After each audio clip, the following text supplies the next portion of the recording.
নিজের জীবন দিয়ে এই দেশকে বিশ্বে আলোকিত করেছেন শহীদ প্রেসিডেন্ট জিয়াউর রহমান। আমাদের প্রিয় নেত্রী দেশনেত্রী বেগম খালেদা জিয়া আপোষহীনভাবে সংগ্রাম করে গিয়েছেন, যার নেতৃত্বের কারণে 1990 সালে স্বৈরাচারের পতন হয়েছে, গণতন্ত্র প্রতিষ্ঠিত হয়েছে। আমাদের নেত্রী সেদিন বিপুল ভোটে বাংলাদেশ জাতীয়তাবাদী দলকে নির্বাচিত করে জাতীয়তাবাদী দলের সরকার গঠন করেছে। আমরা ক্ষমতায় আসে কেন গণতন্ত্র প্রতিশ্রুতি দিয়ে ফ্যাসিস্ট হব? আমরা গণতন্ত্রের জন্য আমাদের দল প্রতিষ্ঠিত হয়েছে, আজীবন গণতন্ত্রের জন্য সংগ্রাম করেছে। যখন সংকটে পড়েছে গণতন্ত্র, আমাদের দল পাশে ছিল। আগামীতে আমাদের দল গণতন্ত্র হুমকি হবে এই জাতীয় কোনো কাজ আমাদের দল করবে না ইনশাআল্লাহ। মৃত্যুর মুখ থেকে বারবার ঘুরে দাঁড়িয়েছি। খুন করার জন্য গুম করে রাতের পর রাত অন্ধকার কাস্টডিতে রেখেছে, কোথায় রেখেছে জানি না। সকল দুঃসময়, কঠিন থেকে কঠিন সময় যখন গিয়েছে, একদিনের জন্য, 1 ঘন্টার জন্য আমি রাজনীতি থেকে। বিসমিল্লাহির রহমানির রহিম। আমি মোহাম্মদ নুরুল আমিন, আমার বাড়ি মিরসরাই উপজেলা 5 নং ওসমানপুর ইউনিয়নের পাতাগড় গ্রামে আমার জন্ম। 1968 সালের জানুয়ারি মাসে আমি জন্মগ্রহণ করি এই পৃথিবীতে। 1991 লেখাপড়া শেষ করে ইউনিয়নের মধ্যে আমি ব্যবসা শুরু করি। ব্যবসার এক পর্যায়ে আমি রাজনীতিতে জড়িত হই। বাংলাদেশ জাতীয়তাবাদী দলের 23-24 বছর বয়সে ইউনিয়ন বিএনপির যুগ্ম সম্পাদক নির্বাচিত হই। মিরসরাইয়ের জন্য কি করতে হবে, দায়িত্ব যখন পাবো, মিরসরাইবাসী যখন দায়িত্ব দেবে, মিরসরাইয়ের মানুষকে নিয়ে মিরসরাইয়ের প্রথম সমস্যা যেটা মিরসরাইবাসী বলবে, সেটাই আমার দায়িত্ব হবে করণীয়। আমরা তো ফ্যাসিস্টের বিরুদ্ধে আমাদের আন্দোলন ছিল, 24-এর চেতনা ছিল গণতন্ত্র, মানুষের ভোট অধিকার। আমরা ফ্যাসিস্টের পথ অনুসরণ কেন করবো? আমরা তো গণতন্ত্রের জন্য আমাদের 17 বছরের দীর্ঘ সংগ্রাম লড়াই, আমাদের জীবন, আত্মহত্যা, আমাদের অনেক ভাই নিজের জীবন দিয়েছে এই গণতন্ত্রের জন্য, 24-এর চেতনাকে বাস্তবায়ন করার জন্য, 71-এর চেতনাকে বাস্তবায়ন করার জন্য। 71-এর চেতনা সাম্য, ন্যায় বিচার, মানবিক আপনার গণতন্ত্র। এটার জন্য 71-এর চেতনা আমাদের নেতা মহান মুক্তিযুদ্ধের স্বাধীনতার ঘোষণা দিয়েছেন। ঘোষণা দিয়ে উনি শেষ করেন নাই, শুধু উনি যুদ্ধ করেছেন, এই দেশকে মুক্ত করেছেন হানাদার থেকে। এরপরে নিজের জীবন দিয়ে এই দেশকে বিশ্বে আলোকিত করেছেন শহীদ প্রেসিডেন্ট জিয়াউর রহমান। যেদিন মানুষ খেতে পায় নাই, মানুষের মুখে হাসি ছিল না, পেটে খাবার ছিল না, পরনে কাপড় ছিল না, কলা পাতা দিয়ে মানুষকে দাফন করতে হয়েছে, সেদিন মানুষের মুখে হাসি ফুটিয়েছে আমাদের সেই প্রিয় নেতা শহীদ রাষ্ট্রপতি জিয়াউর রহমান। তলাবিহীন জুড়ি থেকে আত্মনির্ভরশীল একটি দেশে পরিণত করেছে বাংলাদেশকে। বিশ্বের মানচিত্রে বাংলাদেশ নামক রাষ্ট্রটিকে স্বীকৃতি এনে দিয়েছে। বিশ্বের আজকে যে আমরা রেমিডেন্স বলি, সেই রেমিডেন্সের জন্য উনি বিদেশের দুয়ার, বিশ্বের দরবারে সে বাংলাদেশের সকল শ্রমিককে বিদেশে প্রেরণের সুযোগ উনি করে দিয়েছেন সর্বপ্রথম। একটি বাড়ি, একটি খামার, ঘরে ঘরে কৃষি, রাস্তাঘাটে কৃষি, কৃষি উৎপাদন বৃদ্ধি, আত্মনির্ভরশীল দেশ, কৃষিতে স্বয়ংসম্পূর্ণ, খাদ্যে স্বয়ংসম্পূর্ণ করার জন্য খাল কাটার কর্মসূচি নিয়ে দেশে খাদ্যে স্বয়ংসম্পূর্ণ করেছেন বাংলাদেশকে আমাদের সেই নেতা। উনি বহুদলীয় গণতন্ত্রের প্রবক্তা ছিলেন। একদলীয় বাকশাল থেকে উনি বহুদলীয় গণতন্ত্র প্রতিষ্ঠিত করেছেন। এরপরে দেশি বিদেশি শক্তি, ষড়যন্ত্রকারীরা উনাকে হত্যা করেছেন। স্বৈরাচারের সাথে 9 বছর সাম্রাজ্যবাদী শক্তি এই দেশের মসনদে বসিয়ে রেখেছে। তাকে সহযোগিতা করেছে আজকের ফ্যাসিস্ট আওয়ামী লীগ এবং তার দোসরেরা সেদিন, আর অন্যান্য যারা সেদিন 86 নির্বাচনে নিজেকে অংশগ্রহণ করলে জাতীয় বেঈমান, স্বঘোষিত জাতীয় বেঈমান হয়ে অনেকে সেদিন নির্বাচনে অংশগ্রহণ করেছেন। বাংলাদেশ জাতীয়তাবাদী দল স্বৈরাচারকে বৈধতা দেওয়ার জন্য আমাদের প্রিয় নেত্রী দেশনেত্রী বেগম খালেদা জিয়া আপোষহীনভাবে সংগ্রাম করে গিয়েছেন, যার কারণে উনি স্বৈরাচারকে সহযোগিতা করেন নাই, তাদের অধীনে কোন নির্বাচনে অংশগ্রহণ করেন নাই, যার ফলশ্রুতিতে বাংলাদেশের মানুষ উনাকে আপসী নেত্রী ঘোষণা করেছে, যার নেতৃত্বের কারণে 1990 সালে স্বৈরাচারের পতন হয়েছে, গণতন্ত্র প্রতিষ্ঠিত হয়েছে। আমাদের নেত্রী সেদিন বিপুল ভোটে বাংলাদেশ জাতীয়তাবাদী দলকে নির্বাচিত করে জাতীয়তাবাদী দলের সরকার গঠন করেছে। আমরা গণতন্ত্রে বিশ্বাসী। আবার যখনই গণতন্ত্র বিপদে পড়ে তখনই গণতন্ত্রের পাশে দাঁড়ায় আমাদের দল। আমার নেতা শহীদ রাষ্ট্রপতি জিয়াউর রহমান যেমনিভাবে গণতন্ত্র যখন বিপদে পড়েছে বাকশাল থেকে বহুদলীয় গণতন্ত্র প্রতিষ্ঠিত করেছে, স্বৈরাচার যখন দেশকে গণতন্ত্রহীনতা করেছে,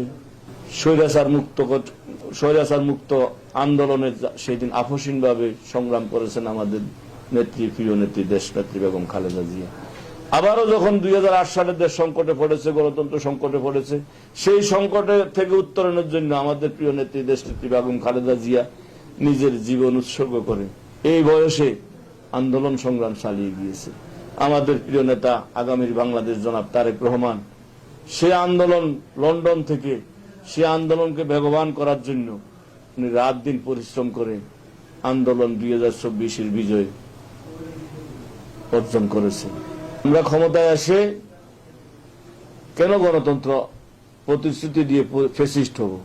আমরা গণতন্ত্রের জন্য আমাদের দল প্রতিষ্ঠিত হয়েছে, আজীবন গণতন্ত্রের জন্য সংগ্রাম করেছে। যখন সংকটে পড়েছে গণতন্ত্র, আমাদের দল পাশে ছিল। আগামীতে আমাদের দল গণতন্ত্র হুমকি হবে এই জাতীয় কোনো কাজ আমাদের দল করবে না ইনশাল্লাহ। দেশ যখন সংকটে পড়ে, আমরা অতীতে দেখেছি আমাদের প্রিয় মাতৃভূমি বাংলাদেশ যখনই সংকটে পড়েছে তখন তরুণরা এগিয়ে এসেছে। এক ঝাঁক তরুণ নিজের জীবন দিয়ে সংকট থেকে বাংলাদেশকে মুক্ত করেছে। আমরা ইতিহাস দেখেছি বারবার।